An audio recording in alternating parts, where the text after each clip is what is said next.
आप देख रहे हैं पब्लिक टाइम्स। नमस्कार, मैं सुमंत कुमार। चलिए जानते हैं गोपालगंज की खास खबर।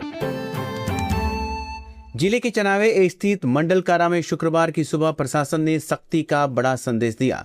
डीएम पवन कुमार सिन्हा के निर्देश पर अहले सुबह करीब 5 बजे से सघन छापेमारी अभियान चलाया गया, जो 7:30 बजे तक जारी रहा।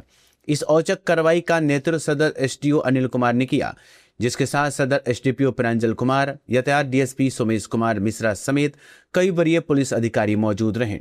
अभियान में 8 थानों की पुलिस बल को लगाया गया था। छापेमारी के दौरान जेल के सभी वार्ड, बैरक और यहां तक कि जेल की अस्पताल की भी बारीकी से तलाशी ली गई। अचानक हुई इस कार्रवाई से बंदियों के बीच हड़कंप मच गया। सुरक्षा बलों ने हर बैरक में व्यवस्थित तरीके से जांच करते हुए यह सुनिश्चित किया कि कोई अवैध गतिविधि तो चल नहीं रही है। करीब 2.5 घंटे तक चली इस सघन तलाशी के दौरान किसी भी प्रकार की आपत्तिजनक सामग्री जैसे मोबाइल फोन, नशीले पदार्थ तथा अन्य प्रतिबंधित वस्तुएं बरामद नहीं हुई। अधिकारियों ने साफ किया कि जेल में अनुशासन बनाए रखने और गैरकानूनी गतिविधियों पर रोक लगाने के लिए इस तरह की औचक कार्रवाई आगे भी जारी रहेगी। इस दौरान जेल अधीक्षक सत्येंद्र सिंह और जेलर सोहन कुमार भी मौके पर मौजूद रहे। अनुमंडल पदाधिकारी और अनुमंडल पुलिस पदाधिकारी के साथ साथ हमारे डीएसपी हेडक्वार्टर साहब के स्तर से ये रेड हुई थी। रेड की विशेष सूचना और प्राप्तियों के संबंध में गोपालगंज सदर अस्पताल के मॉडल अस्पताल भवन में लिफ्ट की खराबी अब मरीजों के लिए बड़ी मुसीबत बन गई है। शुक्रवार सुबह से लिफ्ट बंद पड़ी और करीब 8 घंटे बीत जाने के बावजूद इसे ठीक नहीं किया जा सका। इसका सबसे ज्यादा असर गंभीर मरीजों पर पड़ रही है, जिसे इलाज के लिए तीसरी मंजिल तक सीढ़ियों के सहारे जाना मजबूरी बन गया है। खासकर किडनी रोगियों, गर्भवती महिलाओं और बुजुर्गों को भारी दिक्कतों का सामना करना पड़ रहा है। कई जगहों पर परिजन मरीजों को गोद में उठाकर ऊपर ले जाते हुए नजर आए, जिससे अस्पताल की व्यवस्थाओं पर सवाल खड़े हो रहे हैं। गर्मी के इस मौसम में समस्या और बढ़ गई है, क्योंकि अस्पताल भवन में लगे अधिकांश एसी भी खराब पड़े हैं।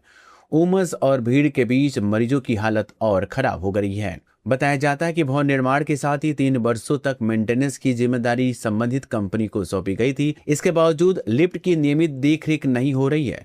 मरीजों और उनके स्वजनों ने जल्द से जल्द लिफ्ट और एसी ठीक कराने की मांग की है। इधर अस्पताल प्रबंधक जान मोहम्मद ने इस मामले को गंभीरता से लेते हुए डीएम पवन कुमार सिन्हा और सिविल सर्जन डॉक्टर वीरेंद्र प्रसाद को पत्र लिखकर जांच और निर्माण एजेंसी पर कार्रवाई की मांग की है। गोपालगंज शहर के बंजारी मोड़ स्थित एक मेडिकल स्टोर पर शुक्रवार को औषधि विभाग और पुलिस की संयुक्त टीम ने बड़ी कार्रवाई करते हुए नशे में इस्तेमाल होने वाले प्रतिबंधित दवाओं का बड़ा जखीरा बरामद किया है। छापेमारी के दौरान 496 बोतल कोडीन युक्त कफ सिरप और 875 एविल इंजेक्शन जब्त किया गया। इस कार्रवाई के बाद मौके से जुड़े 2 लोगों को हिरासत में लेकर नगर थाना में पूछताछ की जा रही है। ये छापेमारी औषधि निरीक्षक अभय शंकर और मुकेश कुमार के नेतृत्व में की गई, जिसमें नगर थाना पुलिस भी शामिल रही। जांच के दौरान जब दुकानदार से दवाओं से खरीद बिक्री से जुड़े वैध कागजात मांगे गए तो वह कोई संतोषजनक दस्तावेज नहीं दिखा सका। इसके बाद टीम ने सभी संदिग्ध दवाओं को जब्त कर लिया। अधिकारियों के अनुसार बिना अनुमति इस तरह की दवाओं का भंडारण और बिक्री नियमों का गंभीर उल्लंघन है, खासकर जब इनका इस्तेमाल नशे के रूप में हो रहा है। पुलिस को पहले ही सूचना मिली थी कि दुकान से नशे के आदी लोगों को प्रतिबंधित दवाएं बेची जा रही हैं, जिसके आधार पर यह कार्रवाई की गई। इधर एसपी विनय तिवारी द्वारा चलाए जा रहे नशा विरोधी अभियान का असर भी अब दिखने लगा है। लोग जागरूक होकर प्रशासन को सूचना दे रहे हैं। पुलिस पूरे नेटवर्क की जांच में जुटी है और जल्द ही इस मामले में सख्त कार्रवाई की जाएगी।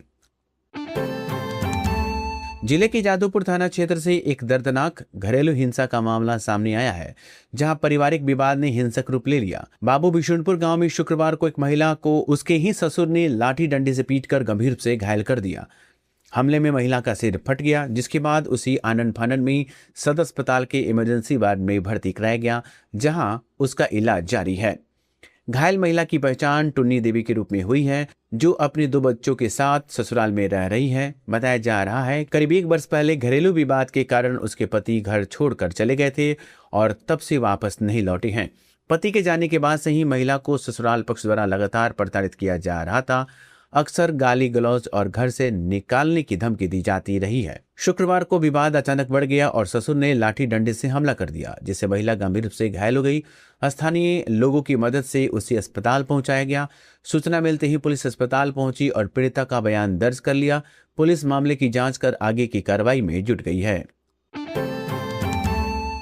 भोरे कटिया मुख्य मार्ग पर शुक्रवार को एक दर्दनाक सड़क हादसे में पूरे इलाके को झंझोर दिया। पट्टी पचमा गांव के समीप तेज रफ्तार अज्ञात वाहन की टक्कर से बाइक सवार एक युवक की मौके पर ही मौत हो गई। हादसे के बाद वाहन चालक फरार हो गया, जिससे लोगों में आक्रोश और अफरा तफरी का माहौल बन गया।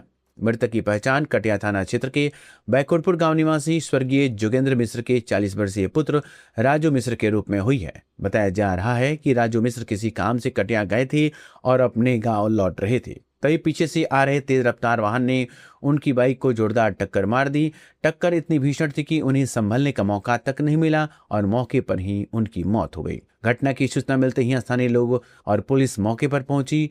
पुलिस ने 100 को कब्जे में लेकर पोस्टमार्टम के लिए सदर अस्पताल भेज दिया।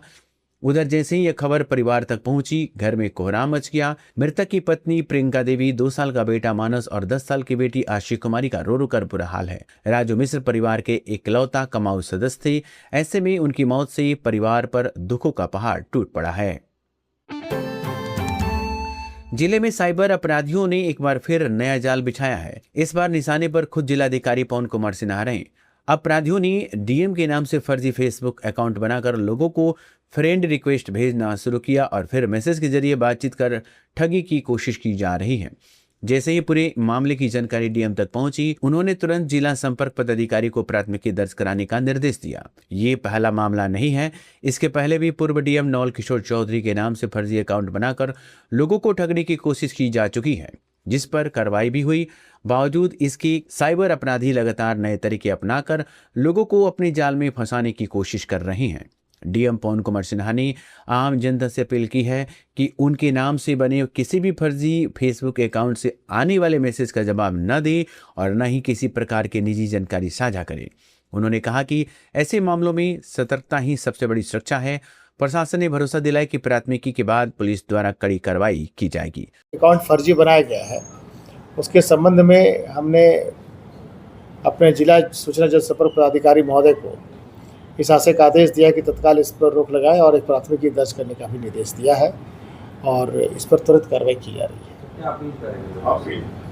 मैं बहुत स्पष्ट रूप से कहना चाहता हूं कि चूंकि ये मेरा फर्जी अकाउंट है, इस पर किसी प्रकार के न तो चैटिंग करें और यदि इस पर किसी भी प्रकार के पैसे की डिमांड की जाती है, कोई अन्यथा किसी प्रकार का आपसे मांग किया जाता है या किसी आदेश को परिवर्तित करने के समय वार्ता की जाती है, तो इसको नल एंड वाइड समझे। इसकी कोई उपयोगिता उपाधिता नहीं है। विशुद्ध रूप से फरेब का मामला है और प्राथमिकी दर्ज होने के बाद दूध का दूध और पानी का पानी हो जाएगा। तो ये थी गोपालगंज की खास खबर। आपका दिन शुभ हो। धन्यवाद।